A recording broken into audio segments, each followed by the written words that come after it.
Hi, this is Curtis Reynolds again, the Super Duper Oddcast. I'm lucky enough to have two of the cast members from Superman here in studio. Terence Rosemore, who plays Otis, and Christopher McDonald, who plays Ron Troop.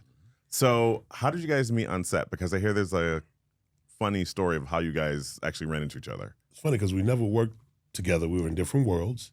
And then in Cleveland, I think on the last day, was it the last day? Depending on who you're talking to. Okay, so it might have been my last day. And the way we shoot, especially these big things, man, you kind of shoot in blocks. So in Daily Planet, these guys are probably shooting together. Lexus guys, we're shooting together. We just happened to be in Cleveland together. Myself, him, Edie, and Wendell Pierce. And then I'll give you the... Man, it was crazy. We walked into the room and two big things happened because, like you said, Daily Planet people, we'd worked each other for a good 2 weeks in Macon. Same with and, us. Yeah, and I was used to working with David as Clark. And we all were. And besides Rachel, she'd probably had seen a different iteration. But Right. David walked in, and he was wearing a black cloak because they didn't want the paparazzi to get his suit just yet, even though they snuck a shot.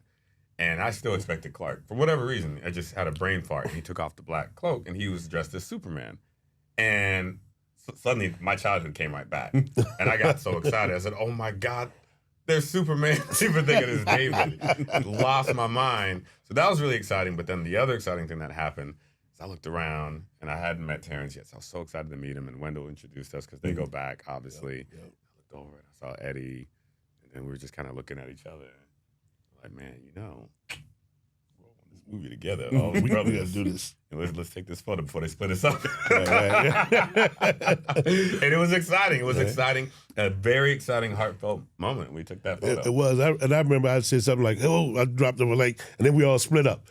Whatever I said, I forget exactly what I said. It's like, oh. Took the photo and everyone ran away. It's like when you're at work, it's like, hey, man, if they, somebody said, if you drop a bomb, they're going to get all of y'all. And we all split up.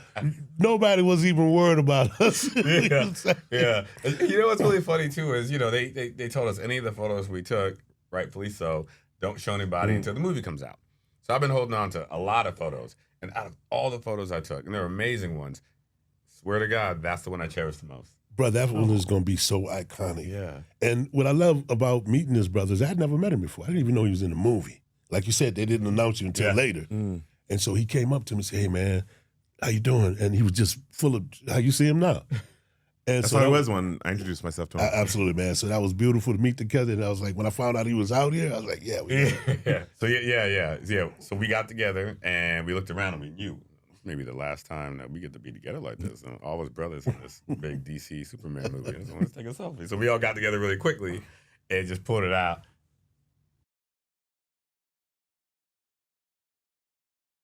But and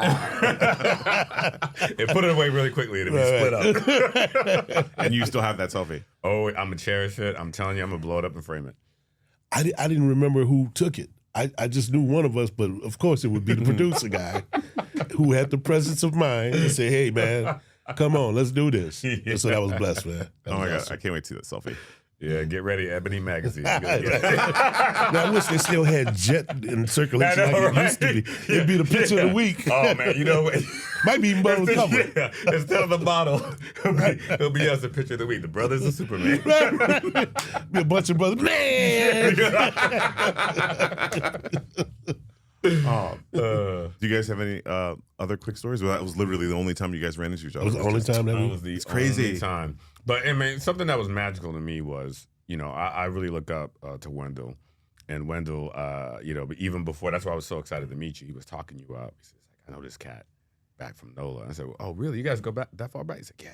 And then to hear you guys tell your stories and you tell us stories, I was fascinated. Yeah. Wendell and I used to compete against each other in Little League Baseball. I didn't know that. Yeah, wow. 11 years old was when I met Wendell. And I couldn't stand them, man, because they had a great team. They had, I don't know if you guys remember, 1976, the Oakland A's got them new uniforms with the stripe. It were the same year, I think probably the Astros got those stripes. Everything was getting modernized in the 70s, right? The future. And they had We had the baggy Yankee, the blue print, white with the blue pinstripes from 1945, looking like Babe, Man, they were all sleek. Looking like jockeys. Exactly, man. And Wendell and them had these, I think we were like 11 and 12-year-olds. Man, they looked like they were grown men. Their team, they looked like professional ball players. But our neighborhoods are separated by like a street. And so we would have these hardcore, they were our rivals. And they had a better team, and they were always well coached and had support, and we kind of did. And even though they were better than us, it was always close games. And then every once in a while, we'd steal one from them in a close game. And I'm the reason, the last time that we were old enough to play before going to high school, I'm in right field daydreaming. All of a sudden I hit, and it's about 10:30, 11 o'clock Saturday morning. It's hot. I look up, the sun is in my eye, man. I put my glove to kind of see the ball, and I catch it. Last out, we win like 2-1, 1-0. Wow. And this is these guys last year before they go into high school. And a lot of them, when they run across me, they're like, you lucky. So that's our history. But when I got into acting, me and Wendell have a mutual friend, Donald Lewis. And I'd read a book, say, hey, man, call somebody that's doing what you want to do. And I called Wendell, and he always takes my calls. Might take him a while to get back, but he will get back. And he always gives me great advice. And it's crazy because I had a student, she's like in her 40s now, and I was teaching a workshop, and she came and talked to my kids. And she said, she parroted exactly what Wendell told me. And I don't even remember telling these kids that. Be curious about the world. Read everything. Go to museums. And Wendell's a very art, cultured guy. And so all of what he told me, and I ain't gonna lie, when I was working at Shell Oil Company in corporate America, I was on my lunch break. Oh, wow. And so I called him, and I got machines going on because we were working in blueprints and stuff, seismographs. And he said, yeah, man, just read. I said, read what? He said, everything, man. Be curious about the world. Go to museums. Go see plays. Do plays. I was kind of down. I was like, man, I thought he was going to give me a nugget. Man, he gave me nuggets. I just didn't realize it. I was like, best way to get an agent. I was looking for some juicy stuff. And everything that he said, man, was on point. And so every couple of years, I'll call him. And what he does, and I parrot him. What you do is you give them nuggets and you see what they do with that. And if they consume them, you say, okay, master, I'm ready for the next course. And then he'll give me a little bit more. And then it got to the point, I said, hey, I'm Wendell, I'm moving to L.A. And he said, okay, look, man, here's my agency. I said, no. I'm not going out there to act. I'm going out there to write and da-da-da.